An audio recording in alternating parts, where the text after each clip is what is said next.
साथियों नमस्कार। Varuna elevated corridor को लेकर मेरे द्वारा लगातार आप लोगों को वीडियो बनाकर जानकारी दी जा रही है। इस वीडियो में हम बात करेंगे वरुणा एलिवेटेड कॉरिडोर के मैप के बारे में। मैप कंफर्म होगा, क्लियर होगा, जिससे आप लोगों को स्पष्ट हो जाएगा कि आपकी भूमि जा रही है कि नहीं, आपका खेत जा रहा है कि नहीं, आपकी जमीन जा रही है कि नहीं, और आपका मकान जा रहा है कि नहीं, वो क्लियर रूप से आप इस मैप में देख पाएंगे। इस वीडियो में काजीसराय से कोटवा तक कवर करने का प्रयास है। इसके बाद अगला वीडियो बनेगा तो उसके आगे का बना दूंगा। इसी तरह पूरा कंफर्म हो जाएगा। पूरे वरुणा एलिवेटेड और गंगा एलिवेटेड का भी बारी बारी से वीडियो बना दूंगा। तो इस वीडियो को आप यदि इन गांवों के रहने वाले हैं जो आपको स्क्रीन पर दिखाई दे रहे हैं, काजीसराय, लुच्चेपुर, दुनियापुर, करोमा, धनसरी, बैजलपट्टी, ये सब जो गांव है देख लीजिए। दासेपुर, मनसापुर, कोइराजपुर, भक्तुपुर, वाजिदपुर, प्रतापपट्टी, साहबुद्दीनपुर, पश्चिमपुर, चमाव, ईरान, कोईरान और भरथना, अनेकपुर, पिसौरपुर, दानियालपुर, छितौनी, कोटवा।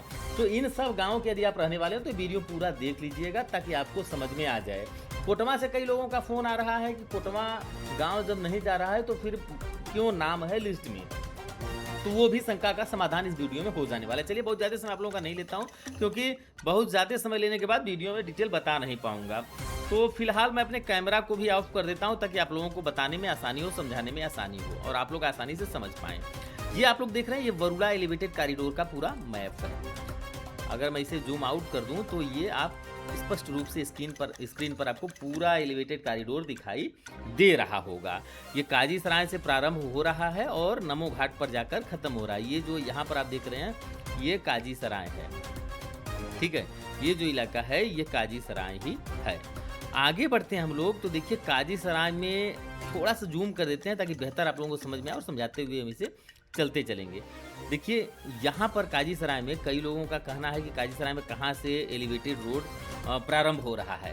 तो देखिए ये जो फुट ओवर ब्रिज है बीच में आप लोग स्पष्ट रूप से देख पा रहे होंगे, फुट ओवर ब्रिज है, यहीं से एलिवेटेड रोड शुरू हो रहा है और आगे देखिए एलिवेटेड रोड ये चलते हुए चला जा रहा है आगे तक।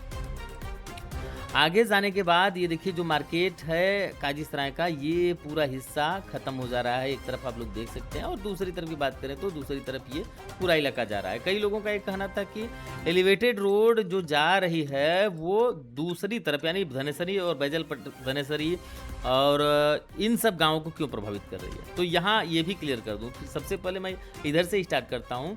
देखिए एक रास्ता जो है ये इधर से जा रहा है और ये मकान बस्ती के बाहर से निकलते हुए सीधे चला जाता है धनेसरी में, ठीक है। ये देखिए हम लोग धनेसरी में पहुंच गए और जो लोग लोकल के रहने वालों को पता होगा कि इधर ये जो दिखाई दे रहा है ये टिन शेड ये गोकुल धाम है, गोकुल धाम लान। अब चलिए आगे चलते हैं। देखिए ये जाते हुए इधर बढ़ते हुए जब जा रहा है आगे तो यहाँ हरहुआ चौराहे के ठीक बगल में आप बगल में ये देख रहे होंगे कि पचकोसी रोड जा रही है और यहाँ देखिए सब्जी मंडी है। ये बालू का गोदाम जो है ये सब्जी मंडी है। इसी के बगल में ये जो मकान है आप लोग गूगल मैप पर देख लीजिएगा, यहीं से रोड ये पार करेगा जो वाराणसी बाबतपुर हाईवे है। उसको पार करने के बाद देखिए ये फिर रोड जाती है आगे और यहाँ पर रोड मिल जाती है। अब ये रोड आप लोग कहेंगे कहाँ से आ रही है, तो ये भी आपको दिखा देते हैं कि देखिए जब हम लोग काजीसराय में थे तो एक रोड इधर से ये उतरने वाला है और ये चढ़ने वाला है एक तरफ का, ठीक है। ये रोड यहाँ से निकलती है और जूम करके आप लोग क्लियर करके दिखाते चलें तो माया बाबा का जो मंदिर है यहीं पर माया बाबा का मंदिर है। ये जो बगल में आप रास्ता देख रहे हैं और आगे बढ़ेंगे तो ये बड़े हनुमान जी भी आप लोग देख रहे होंगे, जो बड़ी प्रतिमा हनुमान जी की है वो यहीं पर है। फिर इसी तरह लुच्चेपुर से होते हुए ये रोड जो है चला आता है आगे आने पर ये देखिए अभी हम लोग पंचकोसी रोड क्रॉस नहीं किए, भटौली में है। भटौली में से चलते हैं आगे तो यहाँ पर देखिए पचकोसी रोड हम लोग क्रॉस कर लेते हैं। यही पचकोसी रोड है और ये मकान जो है इसी के ऊपर से ये रोड जा रहा है, ठीक है। और अगर हम और जूम आउट कर लें आप लोगों को तो इधर दिखा दें कि इसमें आप लोगों को स्टेडियम भी दिखाई दे रहा है और स्टेडियम के बगल में जो कॉलोनी है वहीं से ये क्रॉस कर रहा है रोड। अब क्रॉस करते हुए देखिए ये आ गए हम लोग बैजलपट्टी में, देख लीजिए बैजलपट्टी में क्रॉस करने के बाद बैजलपट्टी और दासेपुर में ही आ करके ये दोनों रोड यहाँ पर मिल रहे थे जो मैं अभी आप लोगों को पहले बताया था। फिर उसी तरह जूम करके आगे बढ़ते हैं, आप लोगों को दिखाएं तो ये देखिए इस तरीके से रोड आगे बढ़ते हुए चला जाएगा।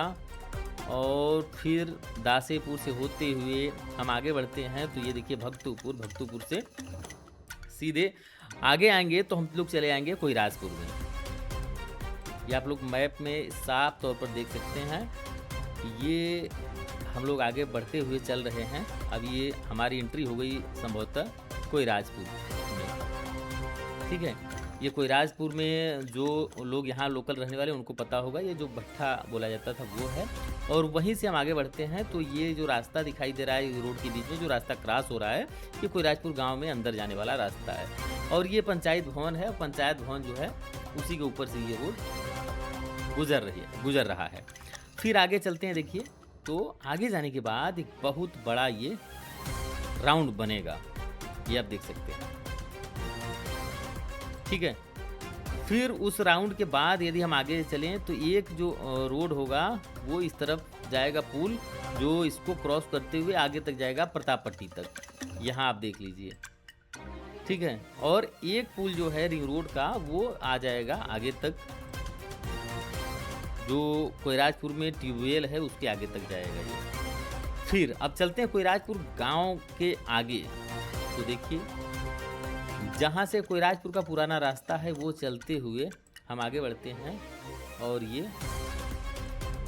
इसी तरीके से ये रोड आगे जा रही है। देख लीजिए यहाँ पर शिव मंदिर है, शिव मंदिर का कार्नर थोड़ा सा जा रहा है, ये आप लोग मैप में देख सकते हैं। हो सकता है कि थोड़ा आगे पीछे हो जाए आगे जाने के बाद। फिर आगे ये रास्ता आप लोग देख लीजिए।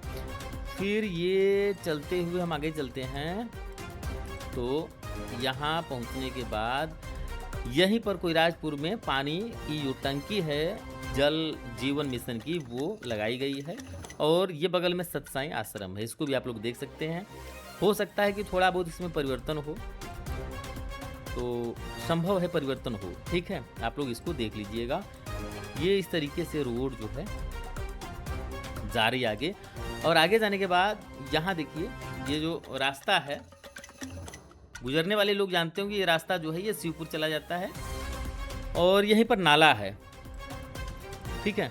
अब यहीं से वरुणा नदी के किनारे ये एलिवेटेड कॉरिडोर चला जाएगा। अभी तक हम लोग वरुणा नदी के किनारे नहीं थे।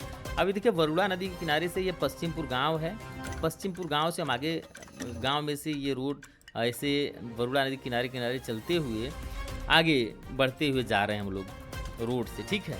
आने वाले समय में भविष्य में रोड इसी तरह बनेगा। अब आगे चलते हैं, देखिए पश्चिमपुर और अयोध्यापुर और कोटमा, इस साइड ये पश्चिमपुर है, ठीक है, और इधर जो है अयोध्यापुर और कोटमा है। लोगों द्वारा सवाल ये किया जा रहा था कि अयोध्यापुर और कोटमा क्यों प्रभावित है, तो देखिए यहाँ पर रैंप बनेगा, पश्चिमपुर तरफ भी उतरने के लिए रैंप बन रहा है और अयोध्यापुर कोटमा की तरफ उतरने के लिए भी ये रैंप बन रहा है। और यहाँ पहुँचने के बाद अभी तक जो प्रस्तावित मैप है वो उससे प्रतीत हो रहा है कि नदी के ऊपर ये पुल आ जाएगा।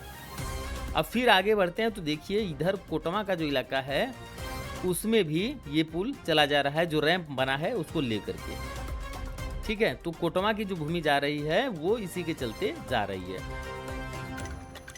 अब ये आप आगे देख सकते हैं, कोटमा से हम लोग आगे बढ़ते हुए चल रहे हैं वरुणा नदी के किनारे किनारे, तो इसी तरह चलते हुए जाएंगे। लेकिन जब ये हम लोग पहुंचते हैं दानियालपुर के समीप तो ये देखिए नदी से दूर चला जा रहा है रोड, क्योंकि नदी जो है यहाँ यू शेप में है तो इसलिए यहाँ पर डाइवर्ट कर दिया गया है, और बस्ती नहीं है तो इसलिए भी डाइवर्ट कर दिया गया है। फिर नदी के उस पार यानी दक्षिण तरफ भी ये एलिवेटेड कॉरिडोर चला जाएगा और फिर देखिए उसके बाद फिर क्रॉस करके उत्तर तरफ आएगा। अभी देखिए क्रॉस करके दक्षिण तरफ गया है, हमको लगता है ये बेदौली वगैरह गांव है। और फिर यहाँ देखिए आपको 2 रैंप मिल जाते हैं। बेदौली से पहले होगा क्योंकि ये हमको लगता है पिसौर पुल है, जो पिसौर पर पुल बना है वो है, तो उससे पहले का ही ये इलाका होगा। बेदौली आगे पड़ेगा तो ये आप देख लीजिए। यहाँ पर भी पिसौर में भी आप लोगों को उतरने के लिए रैंप मिलेगा। जूम करके आप लोगों को दिखा दें तो देखिए ये इस तरीके से रैंप आपको यहाँ पर मिलने वाला है। फिर आगे बढ़ते हैं हम लोग पिसौर से, तो फिर देखिए यहाँ भी जो एलिवेटेड है नदी का जो आकार है वो यू शेप में है। तो ऐसी स्थिति में एलिवेटेड यहाँ भी दानियालपुर में देखिए ये बाहर कर दिया गया है, नदी से दूर है। ये देखिए गांव में से ही होकर निकलने वाला है हाईवे, ये आप देख लीजिए, ठीक है। और फिर आगे चलते हैं तो हम लोग पहुंच जाते हैं कहाँ, दानियालपुर जो रेलवे क्रॉसिंग। और ये जो पार्क आप देख रहे होंगे ये जो कैंटोनमेंट का पार्क है वो ये है। फिर इधर कांसीराम आवास कॉलोनी आप लोग देख रहे होंगे दानियालपुर के बगल में। उसके बगल में सेंट्रल जेल, ये सेंट्रल जेल ऊपर जो इलाका है वो सेंट्रल जेल है, वो भी आप लोग देख रहे होंगे। फिर ये सेंट्रल जेल जो पुल बना हुआ है नया वाला, ये वहीं पर हम लोग इस समय पहुंचे हुए हैं। आप ये स्पष्ट तौर पर देख पा रहे होंगे कि जो सेंट्रल जेल पर रास्ता बना है वहाँ भी आप लोगों को रैंप उतरने के लिए और चढ़ने के लिए मिलेगा। एक रास्ता सेंट्रल जेल जो शिवपुर से आ रहा है उसके लिए मिलेगा, दूसरा जो लहरतारा की तरफ जा रहा है उस पर आप लोगों को मिलेगा। और यहाँ भी आसानी से आप लोग इस एलिवेटेड हाईवे पर चढ़ सकते हैं और उतर सकते हैं। तो ये जो पार्ट है यहीं तक मैं इस वीडियो में बता पाऊंगा, क्योंकि वीडियो काफ़ी लंबा हो चुका है। अगर आप लोग चाहते हैं आगे की भी वीडियो बने, आगे की भी बारे में जानकारी आप लोगों को मिल जाए, आगे का मैप कि कहाँ से जा रहा है, तो कमेंट कर दीजिएगा। इस वीडियो को आप लोग शेयर कर दीजिएगा ताकि लोगों को भी इसके बारे में जानकारी मिल सके। किसी प्रकार की कोई संशय या कोई आपके मन में सवाल आ रहा है तो आप कमेंट करके हमसे पूछ सकते हैं, आपके सवालों का जवाब देने का पूरा प्रयास किया जाएगा। इसके अलावा आपसे एक और अनुरोध करते हैं कि आप जब सवाल करते हैं तो सवाल करते समय यदि आपको डिटेल चाहिए जहाँ पे आपका घर हो, मकान हो, तो वीडियो की टाइमिंग आप कमेंट कर दीजिएगा कि हाँ इतने टाइमिंग पे हमको जूम करके दे दीजिए, तो कोशिश रहेगा कि मैं आप लोगों को वो दे दूँ, ठीक है। तो चलिए दीजिए मुझे इजाज़त, मिलते हैं फिर किसी अगले वीडियो में। तब तक के लिए जय हिंद, वंदे मातरम। और हाँ, वीडियो को शेयर करना मत भूलिए।